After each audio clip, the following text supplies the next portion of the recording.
भाई इनकी ना परेड शुरू होने वाली है। आप देखो इनकी परेड शुरू होगी, किस तरीके से करेंगे ये। Nerede zulme uğrayan varsa yardımına giden, zalimin önünde kat ailmeyen, Allah'tan başka ilah bir... यही है भाई वो अर्तुगरुल गाजी जिनके बेटे ने 600 साल तक दुनिया पे हुकूमत की।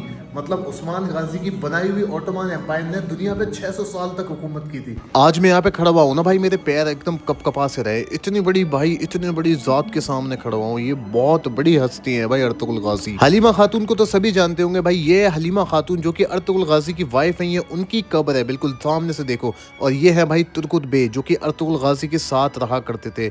मतलब ये वही लोग हैं। और ये है अब्दुल रहमान गाजी। मतलब ये सारे लोग, आपने ये सारे कैरेक्टर अर्तुगरुल गाजी सीरीज में भी देखे होंगे। यहाँ उनकी कब्रें बनी हुई है। मतलब यार ये एक अलग ही जगह है यार।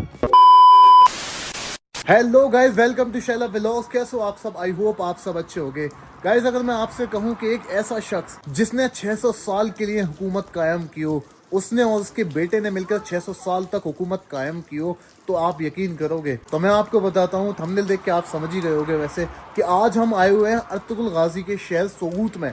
और आज हम उनके मज़ार पे जाने वाले हैं। भाई अर्तुगरुल गाजी वो है जिन्होंने भाई अपनी तलवार से अदल फैसला, मतलब अदल इंसाफ फरमाया और लोगों के दिल में मोहब्बत पैदा की और हुकूमत कायम की। उस्मान गाजी जिन्होंने ऑटोमन एम्पायर बनाया और वो उनके बेटे हैं, यानी कि अर्तुगरुल गाजी के बेटे हैं उस्मान गाजी, जिन्होंने 600 साल के लिए हुकूमत कायम की। उस्मान गाजी आए, उस्मान गाजी के बाद ओरहान गाजी आए, फिर उनकी औलादें आती गईं और भाई 600 साल तक ऑटोमन एम्पायर चला। तो अभी मेरे सामने आप देख सकते हो अर्तुगरुल गाजी का टॉम्ब है, यानी कि उनका मज़ार है। और हम जाके अंदर ज़ियारत करने वाले हैं। वैसे यहाँ पर बहुत ज़्यादा सर्दी है, स्नोफॉल भी काफ़ी हुआ है। मैं आपको दिखाता हूँ, सामने के पहाड़ों पे आप देखोगे तो यहाँ भी पड़ा हुआ है स्नो काफ़ी सारा। मतलब ये यहाँ पर काफ़ी सारा स्नो हुआ है, तो आप समझ सकते हो यहाँ का टेम्परेचर क्या होगा। मुझे भी बहुत ठंड लग रही है। तो हमारे सामने है भाई अर्तुगरुल गाजी का टॉम्ब, यानी कि उनका मज़ार। तो अभी हम ज़ियारत के लिए अंदर चलते हैं। यार यहाँ ना मतलब एक अलग ही सुकून सा लग रहा है, एक अलग ही बहुत अच्छा एहसास हो रहा है। भाई वेब सीरीज देखते देखते अर्तुगरुल गाजी का नाम सुनते सुनते कब यहाँ पर आ गए पता ही नहीं चला। तो यहाँ पर एक बहुत बड़ा लिखा हुआ है अर्तुगरुल गाजी, और सामने की तरफ है उनका मज़ार। बहुत ठंडी हवा चल रही है यहाँ पर, क्योंकि मौसम यहाँ पर बहुत ठंडा है और टेम्परेचर यहाँ का 2 है कुछ। तो अभी हम चलते हैं अंदर की तरफ। यह है भाई अर्तुगरुल गाजी का अंदर की तरफ रोज़ा, मतलब उनका मज़ार। और यहाँ पे सिर्फ उन्हीं का मज़ार नहीं है, और भी कई सारी कब्रें यहाँ पे बनी हुई है। मैं अभी आपको दिखाता हूँ यार। अभी अंदर तो हम आ गए, लेकिन अंदर आने से पहले आपको एक चीज़ दिखाता हूँ। जो अर्तुगरुल गाजी की वाइफ थी हलीमा खातून, जिनको आपने सीरीज़ में अभी बहुत दफ़ा नाम सुना होगा, देखा भी होगा, तो उनकी जो कब्र है ना भाई, वो ये है। ये देख सकते हो आप।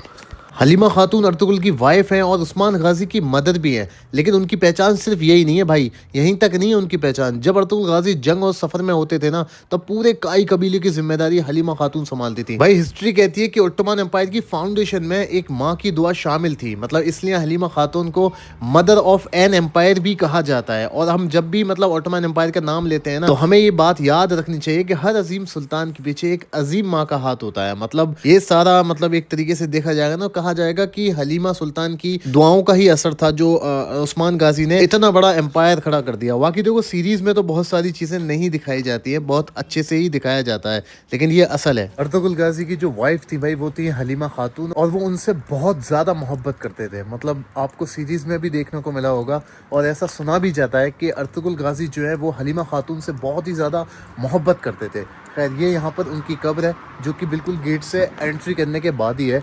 और अंदर ये जो है ना भाई, ये अर्तुगरुल गाजी का मतलब मज़ार है अंदर। और भी यहाँ पर तुर्कुत गाजी और कई सारे मतलब जो अल्प थे, यानी कि सिपाही थे अर्तुगरुल गाजी के साथ, जंगजू थे, उनकी भी यहाँ पर कब्रें हैं।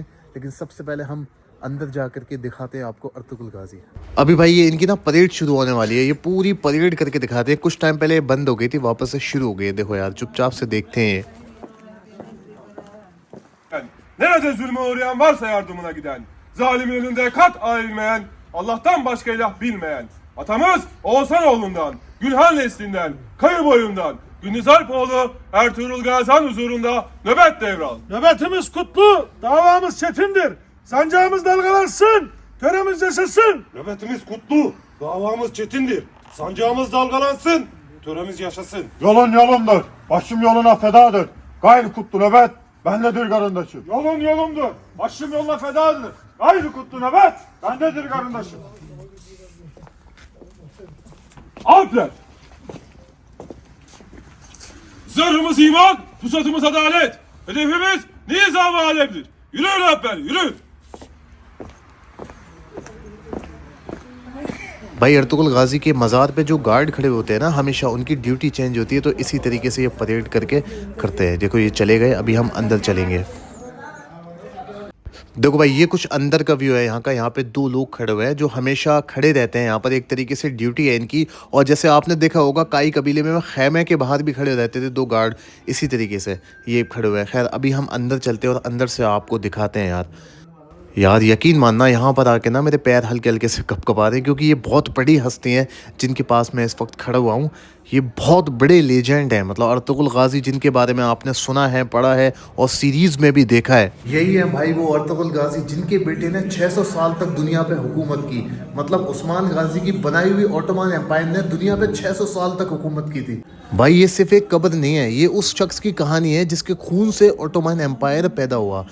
आज मैं यहाँ पर हूँ अर्तुगरुल गाजी के मज़ार पर, एक वॉरियर, एक लीडर और एक ऐसा बाप जिसका बेटा दुनिया का तारीख़ बदलने वाला था। मतलब दुनिया की पूरी तारीख़ बदल के रख दी उस्मान गाजी ने। और उस्मान गाजी अर्तुगरुल गाजी के ही बेटे हैं। यहाँ आप देख सकते हो इनका मज़ार कुछ इस तरीके से बनाया गया है। यहाँ पर काफ़ी सारी कंट्रीज़ के फ्लैग भी रखे हुए हैं। अब ये क्यों रखे हुए हैं ये तो नहीं पता, लेकिन आप देख सकते हो ये बहुत अजीम बादशाह थे अर्तुगरुल गाजी, जिन्होंने मतलब ऐसा बेटा पैदा किया जिसने 600 साल तक हुकूमत की है भाई दुनिया पर। ऑटोमान एम्पायर बना करके खड़ा कर दिया, जिसमें कितने ही सारे लोगों का फ़ायदा हुआ, कितने ही सारे लोग जो मजलूम थे उन पर जुल्म बंद हुआ और बहुत सारी चीज़ें अच्छी चली 600 साल तक। मतलब ऐसा बेटा दिया है इन्होंने दुनिया को उस्मान गाजी। काफ़ी सारे लोग ना उन्हें उस्मान गाजी के फादर के नाम से जानते हैं कि मतलब ये उस्मान गाजी के फादर हैं, लेकिन भाई हकीकत ये है कि अर्तुगरुल गाजी खुद एक लेजेंड थे। वो काई कबीले के लीडर थे भाई। 13वीं सेंचुरी में जब मंगोल्स और बाज़ंतीन एम्पायर का खौफ था ना भाई, उस वक्त में अर्तुगरुल गाजी ने अपने छोटे से कबीले को लेकर अल्लाह पे भरोसा किया था। इनके पास ना बहुत ज़्यादा बड़ा एम्पायर था, ना मतलब बहुत सारी चीज़ें थी, लेकिन इनके पास ना भाई बस 2-3 चीज़ें थी जो बहुत मजबूत थी। मतलब एक तो इनके पास ईमान था, दूसरा इनके पास तलवार थी और तीसरा इनके पास सब्र था। बस यही इनकी फ़तह था, मतलब यही इनकी फ़तह थी जो इनको मतलब मजबूत कर गई। इसी वजह से इन्होंने इतना बड़ा एम्पायर खड़ा कर दिया। अब देखो इनकी कब्र के पास ना मिट्टियाँ रखी हुई हैं, इराक की, फ़लस्तीन की और मतलब ना जाने कितनी सारी कंट्रीज़ की ना यहाँ पर, उज़्बेकिस्तान, कज़ाकिस्तान, मतलब ना जाने कितनी कंट्रीज़ की यहाँ पे ना वो रखी हुई है मिट्टी। तो ये शायद ये वही मिट्टी है जहाँ जहाँ इनकी हुकूमत हुआ करती थी। जिस कंट्री पे इनकी हुकूमत थी ना भाई, उस कंट्रीज़ की यहाँ पर मिट्टियाँ रखी हुई हैं। मतलब ये सारी आप देख सकते हो, पढ़ भी सकते हो, काफ़ी सारी कंट्रियाँ यहाँ पर शामिल हैं। मतलब इनकी जो हुकूमत थी वो अदल व इंसाफ के साथ थी, किसी पे भी जुल्म नहीं करते थे और जितना भी मतलब जिन लोगों पर जुल्म होता था ना उनकी मदद करते थे। खैर अभी मैं बाहर आ गया हूँ, अभी आपको तुर्गुत गाजी और साउची बे और अब्दुल रहमान दिखाता हूँ, सब जो उनके साथ रहा करते थे। तो बाहर की तरफ ना एक ये कब्र बनी हुई है साउची बे की। अब साउची बे पता है कौन है? साउची बे अर्तुगरुल गाजी के छोटे भाई हैं, जो मतलब कई सारी हिजरत में भी अर्तुगरुल गाजी के साथ रहे, जंगों में भी, मतलब बहुत सारी जगह अर्तुगरुल गाजी के साथ दिया है इन्होंने। ये अर्तुगरुल गाजी के छोटे भाई थे, सुलेमान शाह के बेटे। और भाई आपने इनके बारे में तो पढ़ा ही होगा, मतलब इनके बारे में तो आपने देखा ही होगा सीरीज में भी, तुर्गुत गाजी, तुर्गुत अल्प। मतलब ये वो सिपाही थे ना जो हमेशा अर्तुगरुल गाजी के साथ रहते थे। और इन्हीं के बराबर में है गुंदूज बे, ये मतलब अर्तुगरुल गाजी के छोटे बेटे थे, मतलब उस्मान गाजी के भी छोटे भाई थे। तो ये अर्तुगरुल गाजी के बेटे ही है जो कि यहाँ पर उनकी कब्र है। यहाँ पर काफ़ी सारे ऐसे लोगों की कब्र है जिनको आप ऑलरेडी सीरीज़ की वजह से जानते हो। और ये है भाई अब्दुल रहमान गाजी। मतलब ये अब्दुल रहमान गाजी तो वो बहादुर हैं भाई जिन्होंने बाज़ंतीन किलों को फतह करने में अहम रोल दिया है। मतलब बहुत ही अलग ही लेवल के ये वो थे, जंगजू थे, सिपाही थे, मतलब जिन्होंने बहुत सारी कुर्बानियाँ दी। और भाई ये है दुंदार बे की कब्र। हिस्ट्री हमें बताती है कि जब फैसलों का वक्त आया तो हक और गलत के दरमियान सख्त इम्तिहान हुआ इनका, और वर्तमान तारीख यहीं एक नया मोड़ लेती है।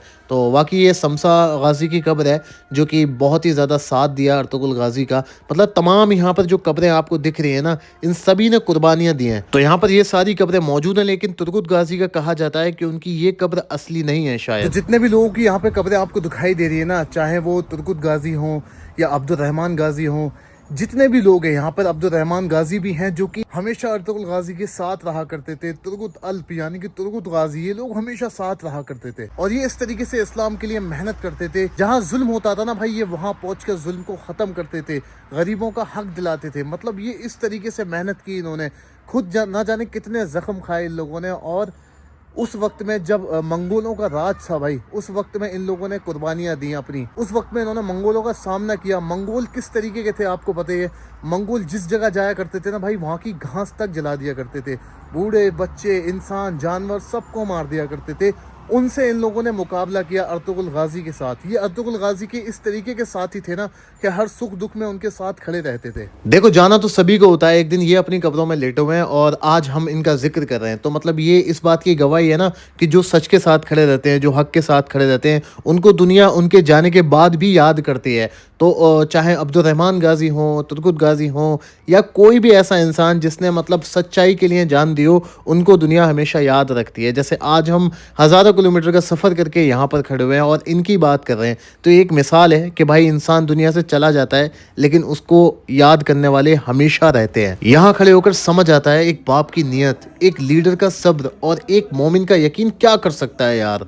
अगर अर्तुगरुल गाजी हिजरत ना करते, अगर वो सब्र ना करते, तो शायद ओटोमान एम्पायर कभी बना ही नहीं होता, कभी होता ही नहीं। अर्तुगरुल गाजी का जो सफ़र था ना, वो लग्जरी से नहीं था, स्ट्रगल से भरा हुआ था। कभी भूख, कभी हिजरत, कभी जंग। उन्होंने बाज़ंतीन के खिलाफ लड़ाई की और उनकी बहादुरी से सल्जूक सुल्तान अलाउद्दीन कैकुबात के इतना खुश हुए ना कि उन्होंने सोगूत और मतलब कई सारे इलाकों में उनको ज़मीनें दे दी। यहीं से भाई वो बीज बो गए जिसके बाद उन्हें ना ओटोमान एम्पायर बना दिया। मतलब उस्मान गाजी आए, फिर उस्मान गाजी ने ओटोमान एम्पायर बनाया और वो मतलब 600 साल तक हुकूमत कर गए। तो उनके ना भाई जो सब्र था ना, जो एक भूख भी लगी तो उन्होंने सब्र किया और मतलब अल्लाह ने उनको ऐसी ताकत दी हुई थी कि जिसके बाद ना उन्होंने इतना बड़ा एम्पायर खड़ा किया बाद में जा करके। और ये सब चीज़ें ना भाई तलवार से नहीं थी, ये सब्र से थी और हिम्मत से थी और काफ़ी सारी दुआओं से भी मौजूद थी। अब देखो, अर्तुगरुल गाजी ने या उस्मान गाजी ने जो जो कुर्बानियाँ दी, जैसे जैसे मेहनत की और इतना बड़ा एम्पायर बनाया ना, उसको समझने के लिए कोई मतलब ये छोटा सा वक्त नहीं है, बहुत बड़ा वक्त चाहिए। और मतलब यहाँ आने के बाद आपको एक अलग ही अच्छा सा फील होगा और सीखने को मिलेगा। आप बहुत ज़्यादा इंस्पायर होंगे चीज़ों से। तो भाई यहाँ आकर मज़ा आ गया। बाकी आई होप आपको ये व्लॉग अच्छा लगा होगा और अगर अच्छा लगा है तो चैनल को सब्सक्राइब कर देना। बाकी मिलते हैं अगले व्लॉग में।